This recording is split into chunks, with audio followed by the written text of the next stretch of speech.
اللہ پاک کا شکر ہے جس نے انتہائی بابرکت روح پرور محفل میں حاضری کی توفیق عطا فرمائی ہے۔ مسجد کا پاکیزہ ماحول ہے، درس قرآن پاک کی محفل ہے۔ ابھی نعت خوانی ہو رہی تھی تو یوں محسوس ہو رہا تھا کہ جیسے کوئی جنتی درخت ہلا رہا ہے اور حاضرین کی جھولیوں میں جنتی پھول گر رہے ہیں۔ یہ نعت خوانی ہو رہی تھی یا روحوں کو عشق رسول کے جام پلائے جا رہے تھے؟ نعت خوانی کے دوران بیٹھے تو ہم ککرالی کی سرزمین پہ تھے، پر تصور گنبد خضرا کا طواف کر رہا تھا۔ غم مصطفیٰ جس کے سینے میں ہے، کہیں بھی رہے وہ مدینے میں ہے۔ دعا گو ہوں کہ خالق کائنات درس قرآن پاک کے تمام ملتزمین کو، معاونین کو اجر عظیم عطا فرمائے۔ جو قدم مسجد کی طرف اٹھتے ہیں وہ جنت کی طرف اٹھ رہے ہیں، اور جو قدم قرآن سیکھنے کے لیے اٹھائے جائیں وہ اللہ کے راستے میں اٹھ رہے ہیں۔ ان قدموں پہ اللہ نے آتش دوزخ حرام کر دی ہے۔ اس لیے درس قرآن کی محفل جہاں علم افروز محفل ہے، علم نواز محفل ہے، وہیں یہ محفل گناہ بخشوانے اور مغفرت حاصل کرنے کا وظیفہ ہے۔ بار دیگر دعا گو ہوں کہ جن احباب نے درس قرآن پاک کی محفل کا اہتمام کیا، اللہ پاک انہیں اجر عظیم عطا فرمائے، اور جو محبت آپ احباب نے فرمائی، جن نوجوانوں نے راستے میں استقبال کیا، محبت کا اظہار کیا، جن بزرگوں نے سرپرستی کی، محبت کا اظہار کیا، میں سب کے لیے دعا گو ہوں کہ اللہ پاک آپ لوگوں کے حسن نیت سے بڑھ کر اجر عظیم عطا فرمائے۔ میرا اور آپ کا جو تعلق ہے وہ دین کی وجہ سے ہے، وہ قرآن کی وجہ سے ہے اور محبت رسول کی وجہ سے ہے۔ تو آپ نے جس محبت کا اظہار کیا ہے، دعا گو ہوں میرا مالک آپ کو دنیا میں آخرت میں اس کا بہترین اجر عطا فرمائے، اور اللہ پاک ہم سب کو دنیا میں قرآن سے جڑے رہنے، عشق رسول کی سرشاری میں زندگی گزارنے کی توفیق عطا فرمائے۔ عشق رسول، ادب رسول اور اتباع رسول یہ کائنات کا سب سے بڑا خزانہ ہے۔ جسے حضور کی محبت مل گئی وہ شخص دنیا سے کامیاب ہو کے گیا ہے، اور درس قرآن کا یہی پیغام ہے، مغز قرآن روح ایمان جان دین، ہست حب رحمت للعالمین، زیراں زبراں شداں مداں شان اودی وچ آئیاں، عاماں لوکاں خبر نہ کوئی خاصاں رمضاں پائیاں۔ تو درس قرآن کا یہی مقصد ہے کہ ہم اپنی زندگی کو غفلت سے بچائیں، فتنوں سے بچائیں، اور حضور کی محبت میں، اتباع میں اپنی زندگی گزاریں۔ اللہ پاک ہمیں درس قرآن کے فیوز و برکات سے مستفید فرمائے۔ آج میں نے اشتہار میں دیکھا کہ جو آج کی نشست کا درس قرآن کا موضوع رکھا گیا ہے وہ ہے ایمان کی تازگی و پختگی۔ تو چند گھڑیاں اس موضوع پر ہی گفتگو کروں گا۔ سورہ الحدید کی آیت نمبر 16 میں نے تلاوت کرنے کا شرف حاصل کیا ہے۔ ہماری سب سے بڑی دولت ایمان ہے۔ اللہ پاک نے ہمیں جو نعمتیں عطا فرمائی ہیں ان میں سب سے بڑی نعمت ایمان ہے۔ ایمان دنیا اور آخرت میں کامیابی کا دار و مدار ہے۔ ایمان اللہ اور اس کے رسول کے ساتھ تعلق کا نام ہے۔ ایمان انسان کو حقیقت میں انسان بناتا ہے، اور جو ایمان سے محروم ہے، قرآن کہتا ہے اولئک کالانعام بل ہم اضل۔ وہ لوگ جو ایمان سے محروم ہیں وہ تو محض حیوانی سطح پر جبلتوں کی غلامی میں ہی زندگی گزارتے ہیں۔ انسان کہلانے کے حقدار وہ ہیں جو ایمان والے ہیں۔ تو ایمان ہی انسان کو شرف انسانیت تک پہنچاتا ہے۔ ہماری سب سے بڑی دولت ایمان ہے، تو ہمیں سب سے زیادہ فکر بھی ایمان کی کرنی چاہیے۔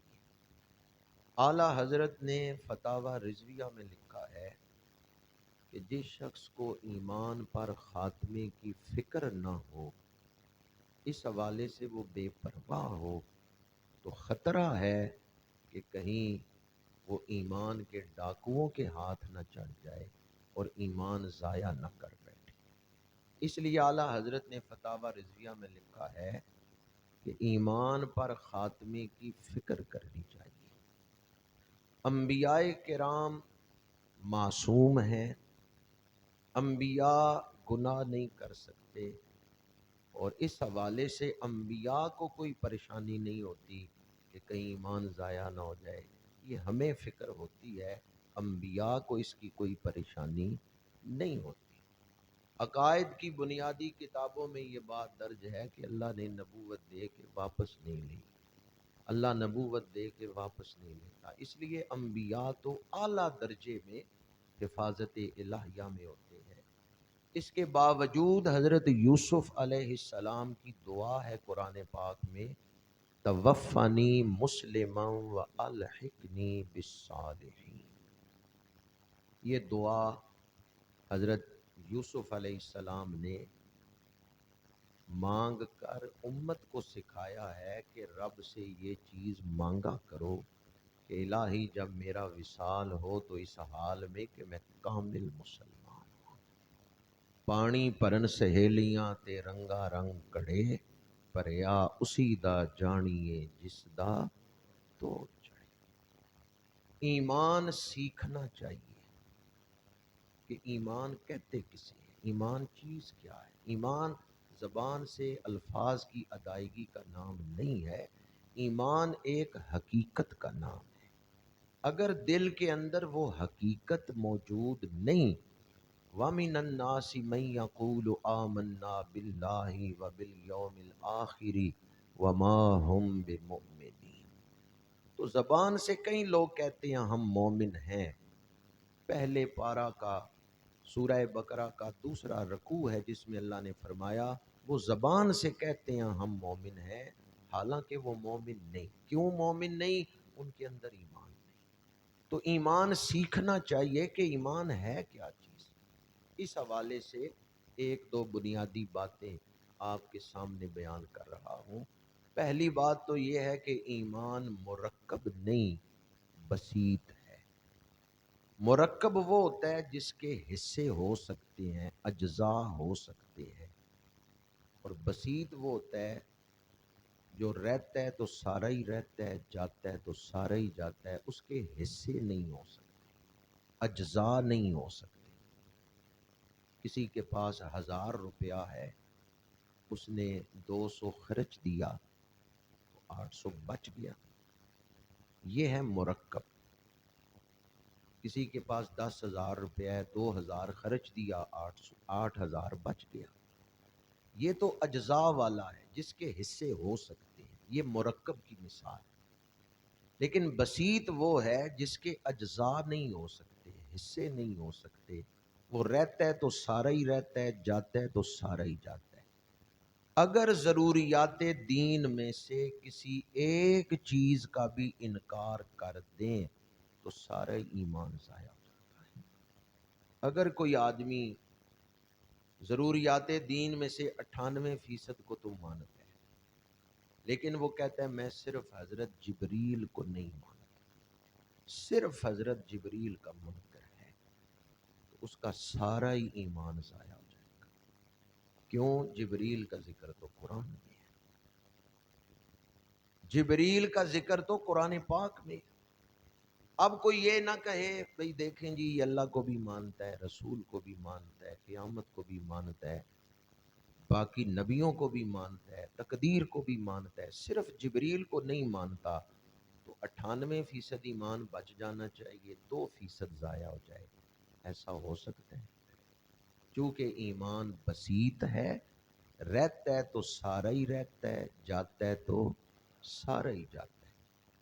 سٹیل کے جگ گلاس ہو نا ٹرے میں، تو بندہ بے پرواہی سے چل رہا ہو اور سٹیل کا گلاس گر جائے، ٹوٹے گا نہیں، فکر نہیں۔ لیکن اگر شیشے کے جگ گلاس ہو، وہ اٹھائے ہوئے ہوں ٹرے میں، تو پھر بندہ بڑی احتیاط سے چلتا ہے، چونکہ شیشے کا گلاس گرا تو وہ ٹوٹ جائے گا۔ تو جو چیز احتیاط طلب ہے اس میں انسان کو سنجیدگی کا مظاہرہ کرنا چاہیے۔ ایمان مرکب نہیں ہے کہ کچھ ضائع ہو جائے اور کچھ بچ جائے، ایمان بسیط ہے۔ اگر ضروریات دین میں سے کسی ایک کا بھی انکار کیا، سارا ایمان ضائع ہو جائے گا۔ ہم کہتے ہیں مرزئی کافر ہے۔ کیوں کافر ہے؟ اس لیے کہ وہ عقیدہ ختم نبوت کے منکر ہے۔ اب وہ کہتے ہیں جی ہم خدا کو بھی ایک مانتے ہیں، حضور کو بھی رسول مانتے ہیں، باقی رسولوں کو، تقدیر، قرآن، کتابیں، ہم سب کچھ مانتے ہیں، تو ہمیں مسلمان کافر کیوں کہتے ہیں؟ ہم کہتے ہیں تم حضور کو آخری نبی نہیں مانا، صرف ایک چیز کا انکار کیا نا کہ حضور کو آخری نبی نہیں مانا، سارا ایمان ضائع ہو گیا۔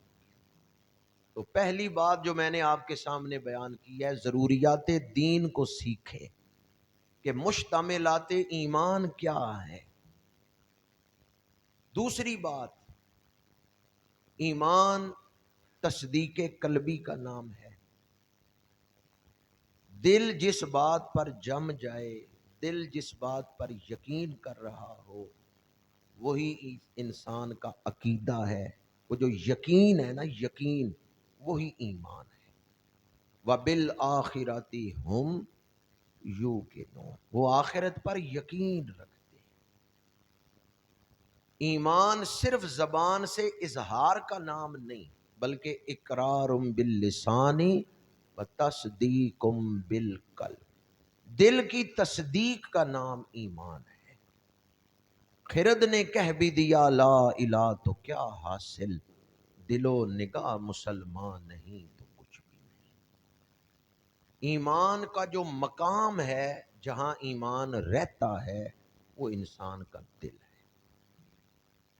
تیسری بات، نفس ایمان میں تو ہم سارے برابر ہیں، ہم سارے اہل ایمان بیٹھے ہوئے ہیں، نفس ایمان میں ہم سارے برابر ہیں، لیکن کیفیت ایمان میں ہم برابر نہیں۔ کچھ لوگ ایسے ہوتے ہیں جو کامل ایمان والے ہوتے ہیں، مضبوط ایمان والے، قوی ایمان والے، اور کچھ لوگ ایسے ہوتے ہیں جو کمزور ایمان والے، ضعیف ایمان والے۔ کیفیت ایمان میں سارے برابر۔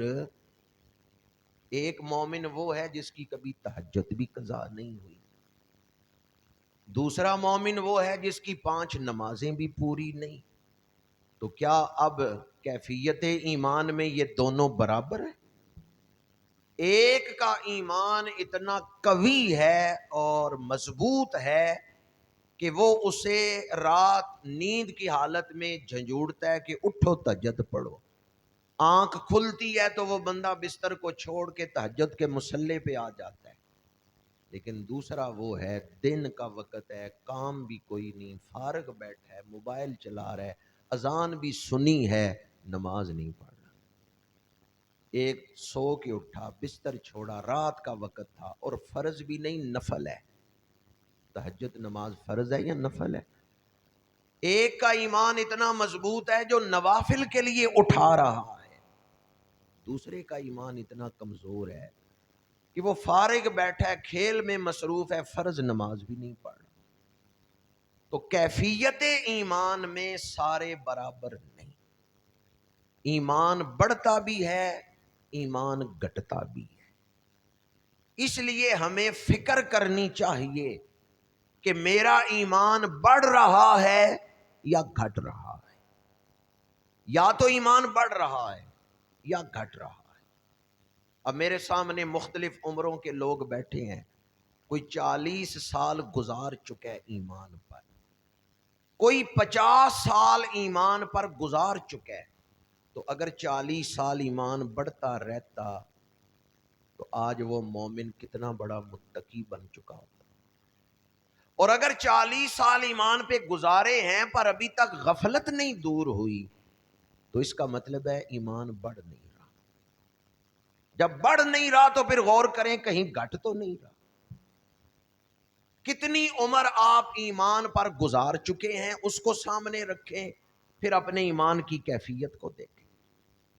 سورہ الحدید کی آیت نمبر 16 میں یہی مضمون بیان ہوا، الم یأن للذین آمنوا ان تخشع قلوبہم لذکر اللہ وما نزل من الحق، کہ ایک عرصہ ہوا ہے ایمان حاصل کیے ہوئے، تو کیا ابھی وہ وقت نہیں آیا کہ ایمان والوں کے دل اللہ کی یاد میں نرم ہو جائیں، پگھل جائیں اور قرآن کے لیے نرم ہو جائیں؟ تو اگر ایمان بڑھ رہا ہے پھر تو کچھ عرصے بعد مومن کی زندگی پرہیزگاری کا نمونہ بن جانی چاہیے، اور اگر ایمان بڑھ نہیں رہا، گھٹ رہا ہے، تو پھر کیا صورتحال ہوگی؟ آگے فرمایا وَلَا يَكُونُوا كَالَّذِينَ أُوتُوا الْكِتَابَ مِن قَبْلُ، ان لوگوں کی طرح نہ ہو جانا جنہیں رب نے کتاب عطا کی، یہودی، عیسائی، تورات، زبور، انجیل، جو پہلی امتوں پہ رب نے کتابیں نازل کی۔ فرمایا رب نے تو انہیں کتاب عطا کی، فَطَالَ عَلَيْهِمُ الْأَمَدُ، وہ دنیا کی لمبی امیدوں میں پڑ گئے، کتاب کو پسے پشت ڈال دیا، دنیاوی امیدوں میں آگے بڑھ گئے۔ جب کتاب الہی کو چھوڑ کر دنیا کو ترجیح دی، دنیا کی لمبی لمبی امیدیں باندھ لیں، کتاب الہی کی طرف دھیان ہی نہیں، فَقَسَتْ قُلُوبُهُمْ، اس وجہ سے ان کے دل سخت ہو گئے۔ اللہ کی کتاب کو بلانا، دنیا کو ترجیح دینا، اس کا نتیجہ کیا نکلتا ہے؟ دل، اگر کسی پہلی قوم نے تورات کو پسے پشت ڈالا، دنیا کو آگے رکھا، اس کے دل سخت ہو گئے، تو جو قرآن کو پسے پشت ڈال دے، جو سید الکتب اور افضل الکتب کو پسے پشت ڈال دے اور دنیا کو آگے رکھ لے، تو نتیجہ کیا نکلے گا؟ دل سخت ہو جائے گا۔ جب دل سخت ہو جائے تو پھر اگلی منزل کیا ہے؟ اگلی منزل ہے نافرمانی۔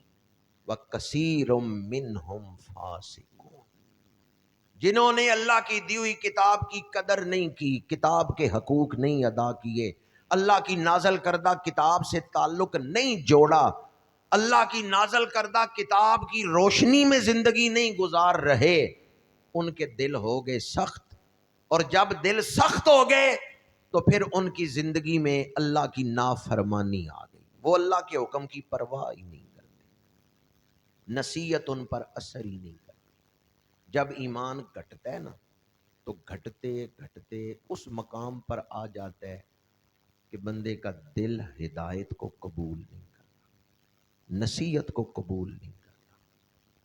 صرف سمجھانے کے لیے ایک مثال دے رہا ہوں، کئی لوگ ایسے ہیں نصیحت کو نہیں قبول کرتے۔ سگریٹ کی ڈبی پہ لکھا ہوتا ہے سگریٹ نوشی صحت کے لیے مضر ہے، اور ایک خطرناک قسم کا ہونٹ بھی اس پہ بنا ہوتا ہے کہ منہ کا کینسر بھی ہو سکتا ہے۔ لیکن کیا یہ نصیحت پڑھ کے سگریٹ پینے والے لوگ ڈبی پھینک دیتے ہیں کہ نہیں سگریٹ نہیں پینے؟ روز نصیحت بھی پڑھتے ہیں، روز 2 ڈبیاں بھی پیتے ہیں، تو نصیحت پڑھ کے کیا وہ اثر لیتے ہیں؟ وہ نصیحت تو پڑھتے ہیں، سگریٹ کی ڈبی پہ لکھا ہوا ہے سگریٹ نوشی صحت کے لیے مضر ہے، یہ پڑھ کے پھر وہ سگریٹ نکال رہے ہیں، پھر سگریٹ پی رہے ہیں۔ تو دل کے اندر، دل کے جوہر میں جب کسی چیز کی محبت رچ بس جائے پھر اسے نکالنا مشکل ہوتا ہے۔ دل کے جوہر میں جب کوئی چیز داخل ہو جائے اور احاطہ کر لے دل کا، پھر اسے دل سے نکالنا مشکل ہوتا ہے۔ تو ایمان بڑھتا بھی ہے، ایمان گھٹتا بھی ہے۔ اگر کسی کا ایمان گھٹ رہا ہو تو پھر ایک ایسا وقت آ جاتا ہے کہ دل سخت ہو جاتا ہے، وہ نصیحت کو سنتا ہی نہیں۔ اب تک تو میں نے آیت کا ترجمہ آپ کو سنایا ہے، اب آئیں اس پر حدیث پاک سنیں۔ المستدرک میں امام حاکم نے یہ حدیث نقل کی ہے۔ عبداللہ بن عمر بن عاص رضی اللہ تعالیٰ عنہما اس کے راوی ہیں۔ میرے آقا کریم نے فرمایا ان الایمان لیخلق فی جوف احدکم کما یخلق الثوب الخالق۔ فرمایا جس طرح وقت گزرنے کے ساتھ کپڑا بوسیدہ ہو جاتا ہے، کپڑے پہ میل آ جاتی ہے، پھر ہم کپڑے دھوتے ہیں، دھو کے پھر پہنتے ہیں۔ فرمایا جس طرح وقت گزرنے کے ساتھ کپڑا بوسیدہ ہوتا ہے، کپڑے پہ میل چڑھ جاتی ہے، اسی طرح وقت گزرنے کے ساتھ ایمان پر غفلت کی میل چڑھ جاتی ہے، گناہوں کی میل چڑھ جاتی ہے۔ فَاسْأَلُوا اللَّهَ أَن يُجَدِّدَ الْإِيمَانَ فِي قُلُوبِكُمْ، اللہ سے دعا مانگا کرو کہ اے اللہ مجھے ایمان کی تازگی عطا فرما۔ یہ دعا حضور نے سکھائی ہے، فَاسْأَلُوا اللَّهَ أَن يُجَدِّدَ الْإِيمَانَ فِي قُلُوبِكُمْ۔ بعض چیزیں ایسی ہیں جنہیں روز صاف کرنا چاہیے۔ جن لوگوں نے گاڑیاں رکھی ہوئی ہیں، ڈرائیور جب بیٹھتا ہے نا روز ڈرائیونگ سیٹ پہ صبح، تو ڈرائیونگ سیٹ پہ بیٹھنے سے پہلے وہ دیکھتا ہے فرنٹ شیشہ جو ہے وہ صاف ہے، فرنٹ سکرین صاف ہے۔ اگر اگلا شیشہ صاف نہیں تو روز ہی اسے صاف کرے، بلکہ ایک دن میں کئی کئی دفعہ اسے صاف کرتے ہیں۔ گھر میں عورتیں روز جھاڑو پھیرتی ہیں۔ کچھ کام ایسے ہیں کہ روز کرنے چاہیے، پھر نظام چلتا ہے۔ اگر کسی گھر میں ایک مہینے تک صفائی نہ کریں، جھاڑو نہ پھیریں، حال کیا ہوگا؟ اگر کوئی ڈرائیور ایک مہینہ فرنٹ سکرین صاف ہی نہ کرے تو کتنی گندی ہوگی، ڈرائیونگ کتنی مشکل ہوگی۔ اسی طرح یہ شیشہ جو سینے میں رب نے لگایا ہے نا، حضور نے فرمایا اس کو بھی صاف کرتے رہا، اس پر بھی غفلت کی میل چڑھ جاتی ہے، اس پر بھی گناہوں کی میل چڑھ جاتی ہے۔ ان الایمان لیخلق فی جوف احدکم کما یخلق الثوب الخالق۔ جس طرح کپڑا میلا ہو جاتا ہے، فرمایا سینوں میں ایمان پر بھی غفلت کی میل چڑھ جاتی ہے۔ حضرت ابو دردہ رضی اللہ تعالیٰ عنہ، حضرت عبداللہ بن مسعود اور کبار صحابہ کرام، ان سے اس حوالے میں اقوال آثار کتب احادیث میں موجود ہیں۔ حضرت ابو دردہ رضی اللہ تعالیٰ عنہ فرماتے ہیں سمجھدار بندہ وہ ہے جو اپنے سینے میں ایمان کا جائزہ لیتا رہتا ہے کہ میرا ایمان بڑھ رہا ہے یا گھٹ رہا ہے۔ حضرت ابو دردہ فرماتے ہیں عقل مند وہ ہے جسے یہ فکر ہو کہ میرا دل نرم ہے یا سخت ہے، نصیحت کو سنتا ہے یا نصیحت کو رد کرتا ہے۔ حضرت ابو دردہ فرماتے ہیں عقل مند وہ ہے جو اپنے ایمان کا جائزہ لیتا رہے کہ میرا ایمان بڑھ رہا ہے یا گھٹ رہا ہے۔ اس لیے کہ جسے دشمن کے وار کا علم نہیں، وہ اپنے آپ کو دشمن سے بچا نہیں سکتا۔ تو شیطان دل پہ وار کرتا رہتا ہے، ایمان گھٹانے کے لیے وسوسے ڈالتا رہتا ہے۔ جو بندہ وسوسے کو لے لے، وسوسے کو آگے چلائے اپنے سینے میں، تو اس کا ایمان ضائع ہو جاتا ہے۔ حضرت ابو دردہ فرماتے ہیں ایمان کا جائزہ لیتے رہنا چاہیے۔ ایک اور صحابی حضرت حنظلہ رضی اللہ تعالیٰ عنہ مدینہ منورہ کی گلی میں چل رہے ہیں، سامنے سے اصدق الصادقین سید المتقین افضل البشر بعد الانبیاء بالتحقیق سیدنا ابو بکر صدیق رضی اللہ تعالی عنہ تشریف لے آئے۔ آپ نے فرمایا کیف حالک یا حنظلہ، حنظلہ کس حال میں ہو؟ حنظلہ کہتے ہیں نافق حنظلہ، حنظلہ تو منافق ہو گیا۔ حضرت صدیق اکبر فرماتے ہیں سبحان اللہ، حنظلہ کیسے منافق ہو سکتا ہے؟ حنظلہ تو بڑے اعلیٰ ایمان والا ہے۔ اے حنظلہ تم نے یہ بات کیوں کی ہے؟ حنظلہ کہتے ہیں میں ابھی رسول اللہ کی محفل سے اٹھ کے آیا ہوں، جب میں تاجدار ختم نبوت کی بارگاہ میں حاضر تھا میرا دل بڑا نرم تھا، عبادت کا شوق تھا، جنت و دوزخ میرے سامنے تھے، میرے دل کی کیفیت یہ تھی کہ جیسے جنت و دوزخ میرے سامنے۔ لیکن جب میں حضور کی محفل سے اٹھ کے باہر آیا ہوں، گلی میں چل رہا ہوں، اب بیوی بچوں کی فکر، دکانداری کی فکر، دنیا کی فکروں نے مجھے گھیر لیا ہے، وہ پہلے والی کیفیت نہیں رہی، اس لیے میں کہہ رہا ہوں نافق حنظلہ۔ حضرت صدیق اکبر نے فرمایا حنظلہ اس میں کوئی پریشانی والی بات نہیں، ایسا تو ہم سب کے ساتھ ہوتا ہے کہ حضور کی محفل میں کیفیت اور ہوتی ہے، باہر آتے ہیں دنیا کی فکریں بھی گھیر لیتی ہیں۔ فرمایا چلو دلوں کے طبیب کی خدمت میں چلتے ہیں، وہ جو روحوں کے معالج ہیں ان کی خدمت میں چلتے ہیں، اور چاہ کے ان سے سوال کرتے ہیں یا رسول اللہ یہ حالت کیوں ہوتی ہے؟ حضرت صدیق اکبر نے دل جوئی کی جناب حنظلہ کی، ہاتھ پکڑا، لے گئے حضور کی بارگاہ میں، سارا واقعہ سنایا کہ یا رسول اللہ آپ کی بارگاہ میں دل کی حالت اور، باہر نکلیں دنیا کی فکریں گھیر لیتی ہیں۔ حنظلہ کہتے ہیں کہ میرے دل کی حالت بدل گئی، نافقہ حنظلہ۔ میرے آقا کریم نے اس وقت جو ارشاد فرمایا وہ دل کے کانوں سے سننے والا ہے۔ فرمایا والذی نفسی بیدہ ان لو تدومون علی ما تکونون عندی وفی الذکر لصافحتکم الملائکۃ علی فرشکم وفی طرقکم ولکن یا حنظلۃ ساعتا ساعتا۔ فرمایا تمہاری وہ حالت جو میری محفل میں ہوتی ہے اگر باہر بھی وہ حالت قائم رہے تو اس ذات کی قسم جس کے قبضہ قدرت میں میری جان ہے فرشتے تم سے مصافحہ کریں، فرشتے تمہاری ملاقات کے لیے دوڑ رہے ہوں، فرشتے تم سے گلیوں میں راستوں میں مصافحہ کریں، ولیکن یا حنظلہ تو ساعتن ساعتا۔ پھر فرمایا اے حنظلہ دل کی حالت بدلتی رہتی ہے، اس میں اللہ کی حکمتیں ہیں، پریشان ہونے کی ضرورت نہیں ہے، ایمان تمہارا قائم ہے۔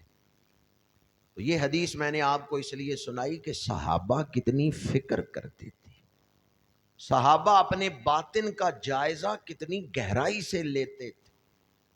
آج ہماری ساری فکر ظاہر پر ہے باطن پر نہیں۔ قرآن کہتا ہے وَذَرُوا ظَاهِرَ الْإِثْمِ وَبَاطِنَهُ، ظاہر سے بھی گناہوں کو دور کرو، باطن سے بھی، اندر سے بھی۔ باہروں باری بو کر چھڑ دے سٹ اندر دا کوڑا، دل بر جے تنو منہ نہ لاوے پن چھڑ کچ دا چوڑا۔ تو صحابہ اس کی فکر کرتے تھے، ہمیں بھی چاہیے۔ ایک ایسا دور ہم گزار رہے ہیں، ایک ایسے زمانے میں ہے کہ فتنوں کی بارش ہو رہی ہے۔ میں نے یہاں اسی درس قرآن میں کسی موقع پر یہ بات بیان کی تھی، تاجدار مہار شریف سیال شریف والوں کا دادا مرشد خانہ عظیم چشتیہ خان کا، جب 13ویں صدی شروع ہوئی تو پہلی فجر پہ خواجہ نور محمد مہاروی آئے تو رو رہے تھے۔ 3 دن آپ کی یہ حالت رہی، نماز پر مسجد میں آتے پھر واپس حجرے میں تشریف لے جاتے، مسلسل روتے رہتے، دعا کرتے رہتے۔ 4تھے دن حضرت خواجہ شاہ سلیمان توسوی رحمۃ اللہ تعالی علیہ پیر پٹھان، انہوں نے عرض کیا حضور اہل خانقاہ پریشان ہیں، کیا سبب ہے؟ 3 دن ہو گئے آپ مسلسل رو کے بس دعا کر رہے ہیں، ملاقات نہیں کر رہے۔ آپ نے فرمایا جب یہ نئی صدی شروع ہوئی نا، 13ویں صدی، پہلی رات میں نے خواب دیکھا، قافلہ چل رہا ہے اور کوئی آواز دینے والا آواز دے رہا ہے کہ لوگ تیزی سے اس وقت کی طرف بڑھ رہے ہیں جب 1000 بندہ مرے گا تو ان میں مومن ایک ہی ہوگا، 999 کفر پہ ہی مرے گا۔ حالانکہ وہ اپنے آپ کو تو مومن ہی سمجھتے ہوں، یا ان کی نماز جنازہ تو پڑھی جائے گی، لیکن ان کے اندر ایمان نہیں۔ حضرت خواجہ نور محمد مہاروی فرماتے ہیں جب سے میں نے یہ خواب دیکھا ہے رو کے دعا کر رہا ہوں، یا اللہ حضور کی امت پہ کرم فرما۔ آپ نے فرمایا فتنوں کا دور آ رہا ہے جب ایمان کی حفاظت مشکل ہو جائے، 1000 میں ایک بندہ مومن ہوگا۔ اس لیے میں کہتا ہوں کیا خوبصورت پیغام بزرگوں نے دیا ہے، پانی پرن سہیلیاں تے رنگا رنگ کرے، پریا اسی دا جانیے جس دا توڑ جائے۔ ہم ہمیشہ نفع نقصان سوچتے رہتے ہیں، نفع کیا ہے نقصان کیا ہے۔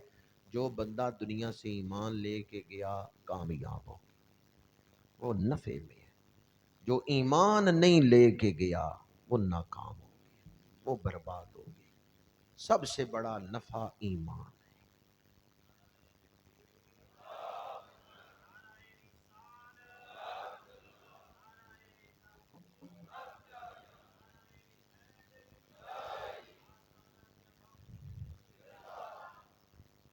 ایمان کی اہمیت اور ایمان کے حوالے سے 3 بنیادی باتیں میں نے آپ کے سامنے بیان کی۔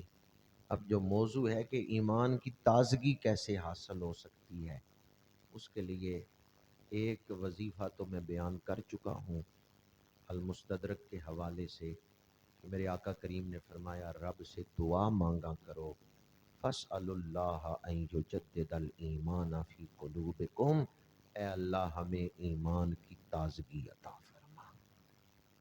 رب سے یہ دعا مانگا کریں کہ اے اللہ جو میل میرے دل پہ آ گئی اسے دور کر دے اور مجھے ایمان کی تازگی عطا فرما۔ دوسرا وظیفہ میرے آقا کریم نے فرمایا جددوا ایمانکم، اے صحابہ اپنے ایمان کو تازہ کرتے رہا کرو۔ قالوا کیف نجدد ایماننا، صحابہ عرض کرتے ہیں یا رسول اللہ ہم کس طرح اپنے ایمان کو تازہ کر سکتے ہیں؟ قال اکثروا قول لا الہ الا اللہ، فرمایا یہ کلمہ پڑھا کرو ایمان تازہ ہو جائے گا۔ کون سا کلمہ؟ لا الہ الا اللہ محمد الرسول اللہ صلی اللہ علیہ وآلہ وسلم۔ درس قرآن میں بیٹھنے والوں، دنیا ہے، زندگی ہے، کوئی وسوسہ دل میں آ سکتا ہے، فتنوں کی بارش ہو رہی ہے۔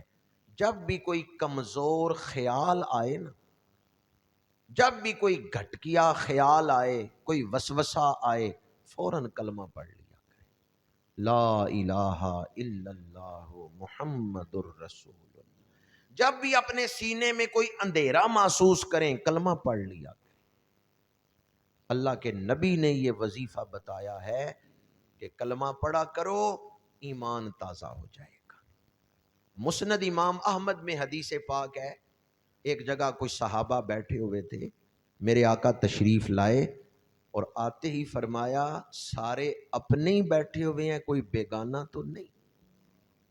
سوال میں کئی حکمتیں ہوتی ہیں، کئی راز ہوتے ہیں، سوال کئی حکمتوں کے تحت کیا جاتا ہے۔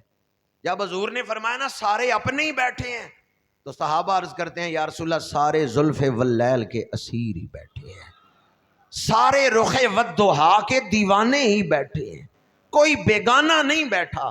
تو میرے آقا کریم نے فرمایا پھر سارے مل کے میرے ساتھ پڑھو لا الہ الا اللہ، لا الہ۔ ویسے سما کیا ہوگا جب حضور خود پڑھ رہے ہوں، صحابہ کو پڑھا رہے ہوں، لا الہ الا اللہ، لا الہ۔ جب وہ فضا کلمے سے گونجنے لگی تو حضور نے دعا کے لیے ہاتھ اٹھائے، اللہم باسطنی بہذہ الکلمۃ وامرتنی بہا ووعدتنی علیہا الجنۃ وانت لا تخلف المیعاد